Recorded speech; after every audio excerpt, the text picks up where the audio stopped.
What's up, everybody, and welcome back to Dead Noise. I'm Chris, and thanks to the power of Zoom, I have the pleasure of talking with Ethan from the South Florida thrash metal band Chain Saint. Thanks so much for the time, first of all. How are you doing? I'm doing great. I'm doing great. I'm glad to be here.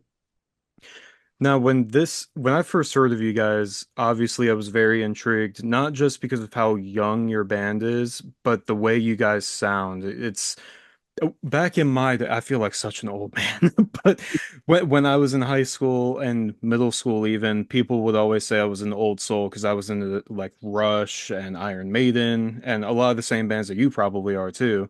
Yep, Um, so to see a younger band now having those same influences and applying those influences with their music is really cool to see. So congratulations, first of all, on the album. thank you. Thank you so much. How has the reception been so far? I know it came out in August, so it's been a couple months. How has the reaction been so far that you've been able to see? Thankfully, it's been very well. I'm very glad to see people enjoying the music, and that's what I've been most looking to see is that, I'm just glad to be making music and people are enjoying it and they're listening to it and they like it.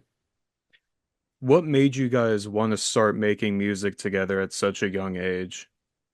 For me, I had started playing piano originally, and that was kind of just a hobby.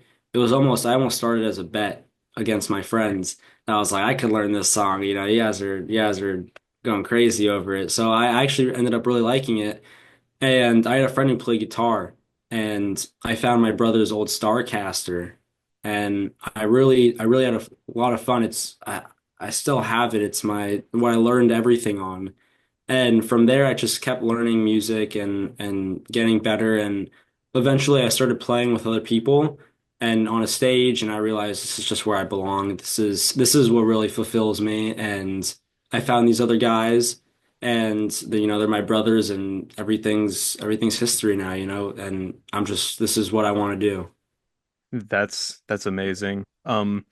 Now, how long have you been playing music in general? So during quarantine, I found a lot of free time, of course, and I found myself playing a lot, getting in trouble for trying to play during Zoom classes, and that's where the spark really began, and it just became a passion. When the pandemic ended and when schools opened back up, did you want to join band or did your school offer piano or guitar classes or anything like that? I took guitar class in, I think, freshman year. Hmm. And I took that just as a reason to be able to practice in school because I thought it was awesome that I could go to class and just play guitar and have a great time. And that's actually where I met Cam, our drummer, Hmm. as a matter of fact. And there was one day where we were in class and our teacher was talking like, does anyone play any instruments besides guitar? And he was like, yeah, I'm a drummer. And he was talking to the teacher and talking about some stuff and I overheard them and I was just really intrigued. And from there on, that's my guy. It's, best buds. So did you guys all learn how to read music like by the book, or is it just do you guys go by muscle memory at this point? Yeah, I'm in music theory right now in Oh, class or in school, and I'm trying to learn just for the sake of being a, rounded musician and trying to understand the musical side of it, but we're all self-taught and we're all, we just learn with each other and just jamming. A lot of jamming is what we do. So yeah, but I'm trying. I'm definitely trying right now. I mean, you got an album and it's amazing. Well, not a lot of people, especially at your age, not to sound like a boomer, but you guys are very well versed musically. I can tell just by listening to my favorite song is The Demon Inside. Oh, I flip-flop between that and Dark Side of the Cross, but especially with Dark Side of the Cross, you can tell like obviously there's a big I can tell you guys love the big four of thrash, but there's also a punk element in there, especially with the drumming. So I think you guys are doing really well so far. Thank you. Thank you. I appreciate it. See, I feel so old. My freshman year of high school was 10 years ago now. I'm only 25, but I was a band kid and I took piano and guitar as electives when I was like a sophomore or junior. And my teacher because I played trumpet from when I was in like sixth grade, so I knew how to read music and everything. So that whole first 2 weeks of guitar class, and she's teaching people like the strings and the notes and the staff and everything.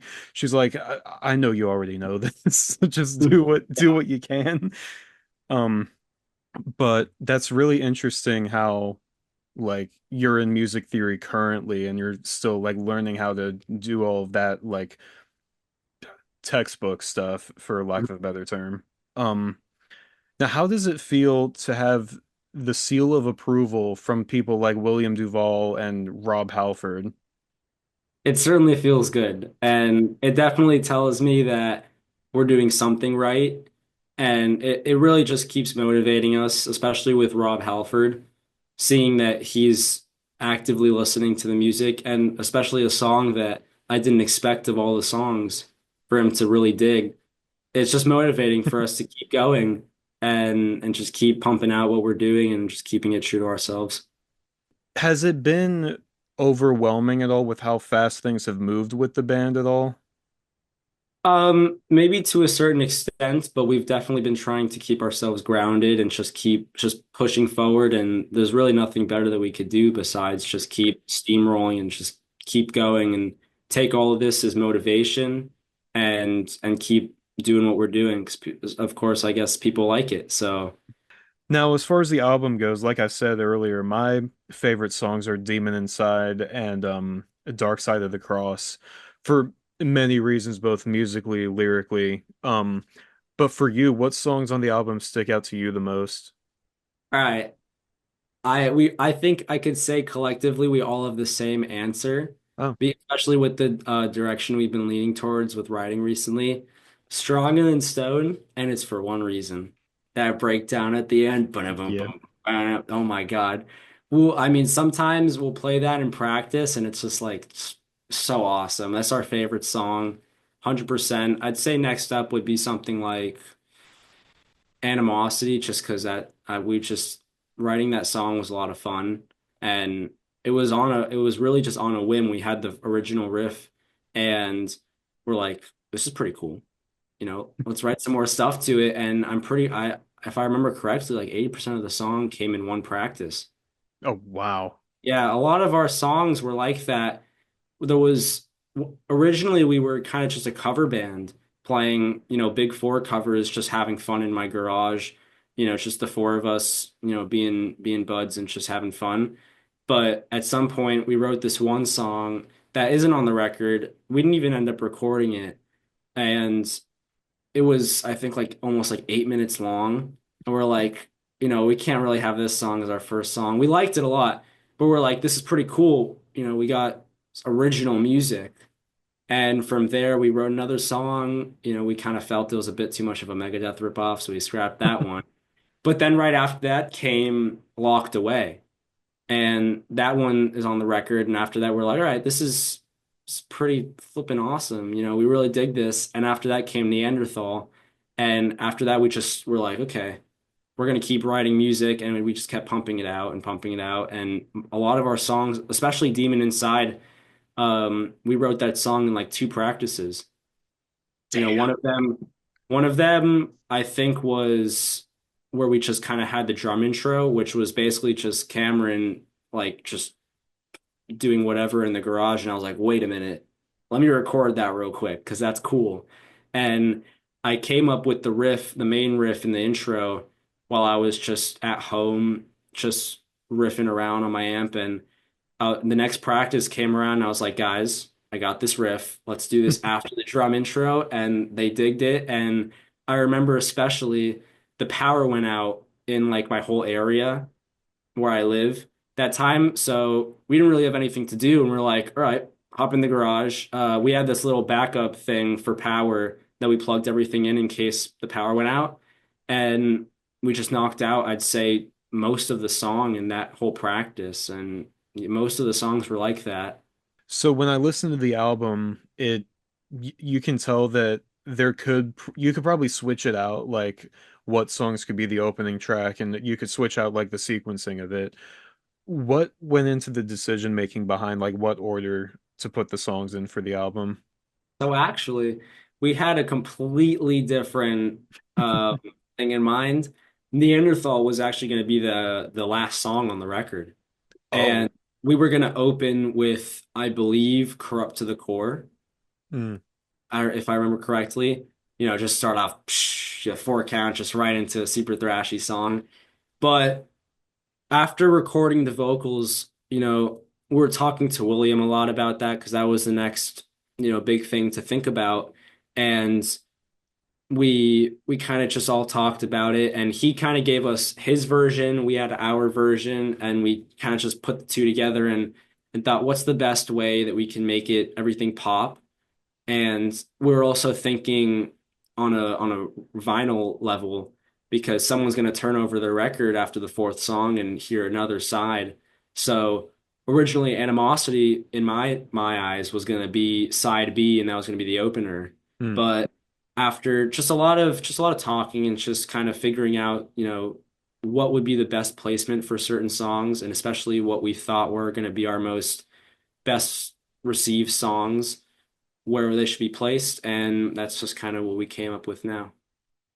That's interesting because, like, the reason that came to my mind was that I thought Neanderthal could have been a great opening track, and then thinking about side A and side B, that brings up a good argument too, because Animosity could work either way. Yep.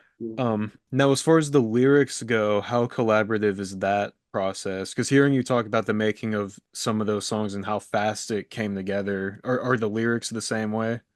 Yeah, especially recently, we've been in the talks, especially today. I was talking to Sean about new lyrics for a new song that we have. And, instead of just being like, okay, you write it or I'll write it or whatever, it's not, let's do it at practice together. Let's wait. Hmm. And we really like to be collaborative. That's our most particular thing, is making sure that everything is either the four of us are on board or nothing. If I come into practice with a riff and we all like it, but say Sebastian doesn't like it or he doesn't like the way it fits, so be it. And it's not going to be in the song. We all have to come to the same conclusion that we like this lyric, we like this riff, we like the placement of the riff, and that's what we're really focused on, making sure that we're the most Chain Saint version of us and not just, me and friends or anything like that. It's Chain Saint, it's all or nothing. I love that, especially like you said, being a unit and being a collaborative effort. I think that's really cool to have to have everybody's mark on the music and the decisions and everything. That's a really smart approach. Um, Now I do want to ask this for any of the older fans watching, because I know when I first heard of you guys, this crossed my mind. Did the name Chain Saint, was that in any way an homage to Armored Saint by any chance? Do you guys know that band? Yeah. So it's actually really funny you mentioned that, because at first, when we kind of settled on that name, a few people around us were like, do you guys like big Armored Saint fans or something? And I was like, no, because truthfully, that name came in my freshman year when I was just kind of in math class. I was sitting down and I was so bored, and I was like texting our group chat, hiding my phone. Like our original, we had like a placeholder name and we were still just jamming covers. I was like, guys, this kind of sucks. So I'm gonna come up with some names because I'm bored. And I had like a list on my notes app, and I was like, I just wrote a ton of names down, and I would like draw little logos for them. And I sent it to them, and they're all like, no, no, no, yes, with Chain Saying.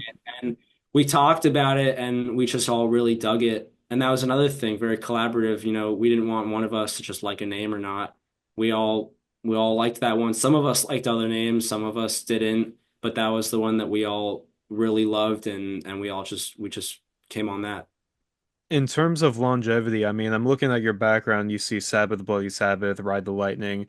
Metallica is going on 50 years now. So, in terms of longevity, is this something that you guys want to do until you're well past retirement age? Or is this like, have you guys not really thought that far ahead, but it's just something that you want to do for as long as you can?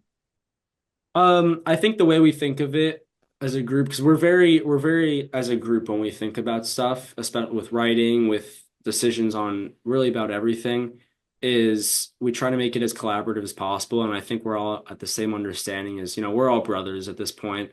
We're all, we're just like that. And we want to just do this together and we just find enjoyment in writing music that we could go home with a video of new riffs or new stuff and be like, this is awesome. And we're happy about it. So as long as we could do that together, the four of us, we're happy. Um, we definitely want to, go as far as we can with this because people are actually enjoying it and people are liking it and we're finding, a nice deal of success from it. So we want to bring it as far as possible and just, let the world know for as long as possible this is who we are and this is what we do. Now, with how big the band has gotten just over the past couple months with the release of the album and everything, have you found it difficult to kind of like find the balance between, school and the band? Has that been difficult at all? Sometimes it used to get a little difficult, but we all also came to the understanding that it's life or death with this, really. If we want it, we got to chase it and we got to make it work. And whatever else is going on in our life, this comes first. And this is just our passion. So at first it was a little difficult with school, especially when we were all still in high school Hmm. that it was a little tricky. It's still a little tricky for me because like we do these interviews and then I gotta go do some homework after. But besides that, it's this is what I love, so I don't find it as any type of chore or any type of bump in the road. It's just this is what I want to do, and we're all the same way. I imagine you have very supportive parents. I mean, obviously you do. When it came to deciding like whether like, hypothetically it's either college or the band or anything like that, was there any conversation like that about like continuing your education and going to college or just saying a high school grad and then doing the band stuff? So to my surprise, especially with my parents, especially, I never thought I'd hear them utter the words of college will be a parallel path. Hmm. They're very supportive of how everything's going and they're very involved. And I'm gonna go to college because I feel like it's kind of necessary in this day and age, to have a college degree to some extent. And I personally think it's something that I want to do. But this is definitely the priority for all of us. And the other guys are all in college, so they've already made that decision. But Hmm. you know, if they got to miss class for a show, then it is what it is. And that's kind of the way all of us are. Because you're very passionate about music, and I can tell just by talking with you. When it comes to figuring out what you want to do in college, has that impacted your decision at all? Like, do you want to study something as far as music production or anything like that? Yeah, I've kind of come to the conclusion that, especially where I live, I want to go to this one university, FAU, Hmm. which has a very nice business school part of their stuff. So my plan is I don't want to get too deep into the music side. I plan on minoring in music and majoring in business because you never know. One day I could maybe create my own guitar company. Who knows? You know? And that'd be a personal dream of mine. I'd love that. But but yeah, with school and stuff like that, I don't want to get too deep into a certain aspect of music where I lose touch of the one we have right now because it 100%, especially being in school learning about it right now, I've really come to understand and respect the people that have studied music theory, and it's an entirely different language, and it really is. And I found myself almost struggling sometimes with understanding certain things, thinking, why don't I get this? We're doing all this. Why don't I understand? And it's a very respectable and different language for music. But yeah, I'm really focused on this side of music because the live aspect and just writing this type of stuff is what I really love and that's my passion. But I'm still gonna try and further my education, especially with music. Yeah, that's something I struggle with too, even as a former musician, because I don't play anymore. But you always hear like music is the universal language, but then like when you get into music theory and everything, it's like, oh. I don't know this language. Yeah, yep. I found that out the hard way. What is your guys' live show like? Being so early in the stages as a band, like what can fans expect when they come to see you guys live? Definitely a good time. That's for one. I usually get a little too dialed in on the music because I like to make sure that it sounds all good, but I like to say that people are having a good time. Our most recent show had a really good reception. We had a pretty good pit going, so I was really happy about that. But yeah, definitely just a good time. We really love the vibe and the feel of local music and just that raw element of music, especially in this genre. So we've been really working on getting that aspect in our shows. But yeah, totally just a good time and just a really cool show. Now, looking ahead to 2025, I know you guys have a pretty big show booked in May at Welcome to Rockville. I'll be there. So I'm really curious, like, how does it feel that, as far as I know, that's the country's like biggest rock festival. I know it's a Danny Wimmer festival, and I feel like it's the biggest one. So that see your guys' name on that lineup when that flyer came out, how did that feel for you guys? I don't even think there's a word to describe it, the moment that I saw it on the flyer because I had been wanting to go to Rockville for so long and I've still never went because for every single I think the past 3 years that I've wanted to go, I've been a little too young where my parents would be like, we're not going to let you go to Daytona by yourself with your friends when I was like 14. That's But smart. yeah, That's it's valid. But now it's just so awesome that the first time I'll be there, I'll be playing there, you know? And I've been really hyped to see every time they post and I see, just Chain Saint on there. I'm like, psh, you know, it's not like I'm just looking forward to see a band. I'm gonna play there. And it's very surreal. It's a very surreal thought to see, our name on there. And I'm just very happy. when you think of what the next move is, has there already been talk of more new music, whether it's an EP or anything like that? Because I know I've heard that you guys are pretty prolific writers, and there's some stuff that didn't make the album. Yeah, so I think we originally came into the studio with 11 or 12 songs. I forget the exact number, and we ended up with eight. Mm. And then now I'd say we have like four songs in the can, some new songs. We just it's one of our favorite things. I think I could speak for all of us that we love just, sitting down and we're a big jam type of writing style band. We'll come to my garage and just jam for an hour and find some riffs and one of our new songs literally just came out of a jam and we're like, wow, it's pretty cool. We really dig this and now it's one of our favorites. But yeah, definitely new stuff on the way soon. When it comes to the musical side of it, you clearly have a lot of influences. I know you're really into prog music. Um, so as a collective, like as a band, would you be able to narrow it down to maybe three, maybe a top five as far as your biggest musical influences go for this band? Let me think about that for a minute. I'd have to say Train is one of them. They're a newer band. They're really sick. Any viewers definitely check them out. They're awesome.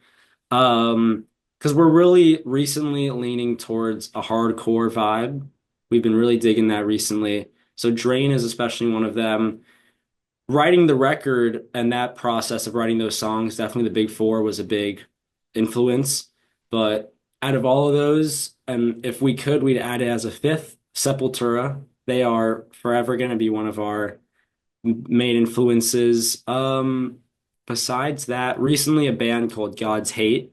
Mm, I've heard of They're them. yeah, they're a really cool band. They're definitely a big inspiration right now for us. If I were to go to top five, hmm, I would say a lot of recent music, 100%. So I'll go with another newer one, Tsunami. They're a lot Oh, more drop wow. tuned. Yeah, they're a lot more drop tuned than us because we still play in standard.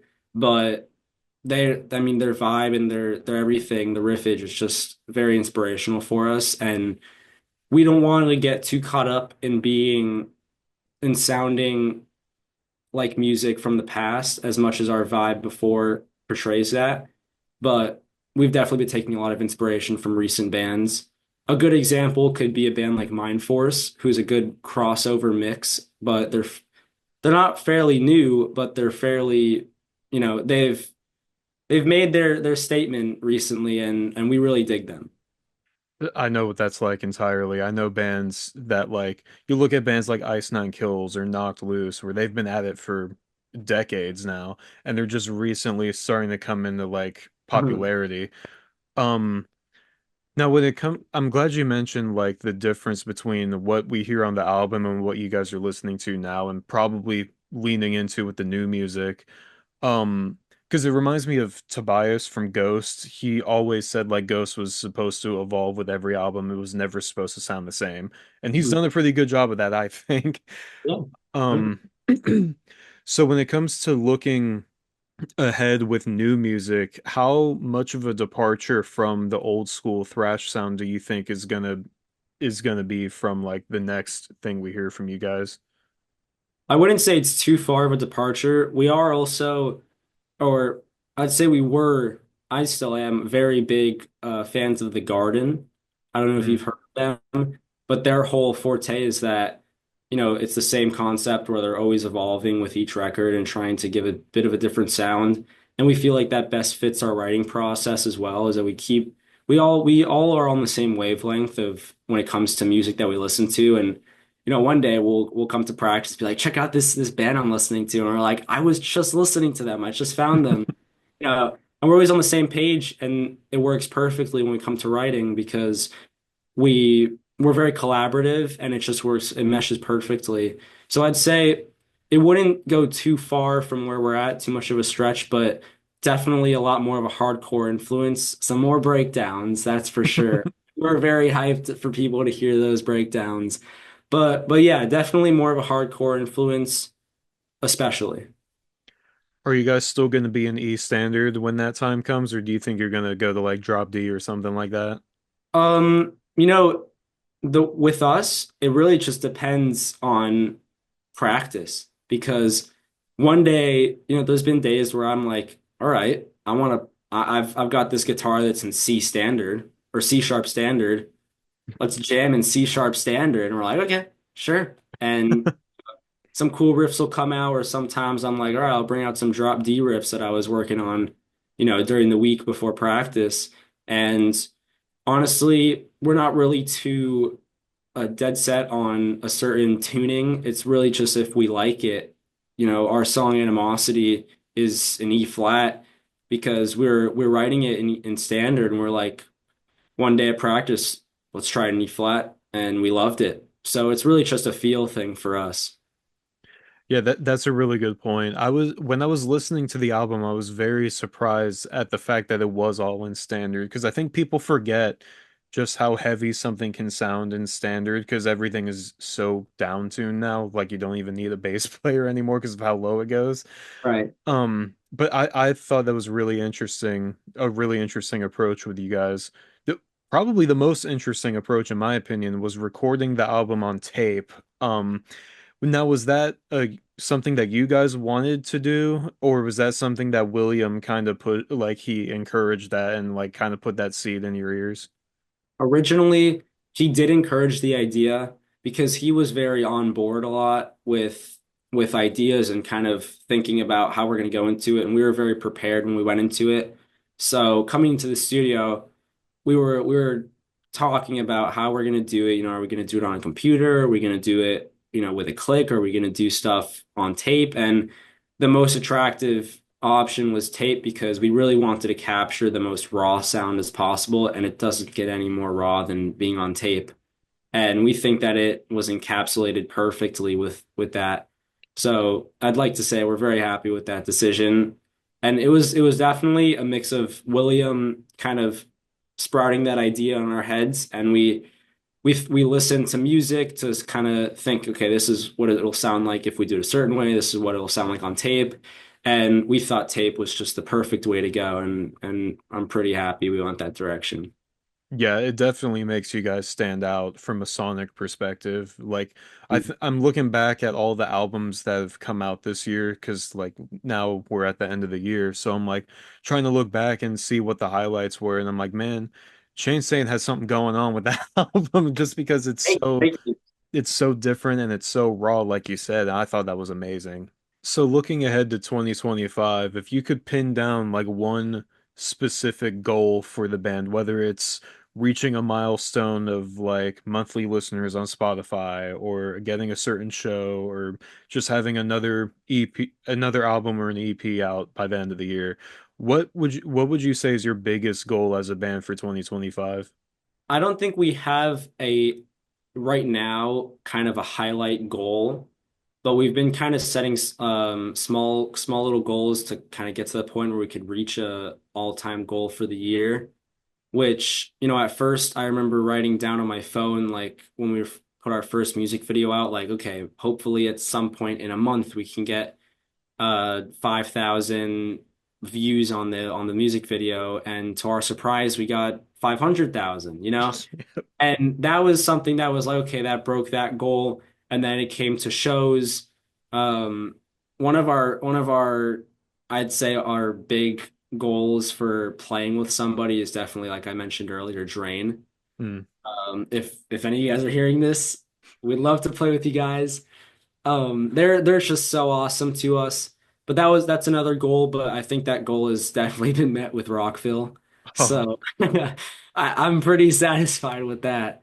So that we don't really have big goals necessarily, but we try to kind of little ones over time just to keep building.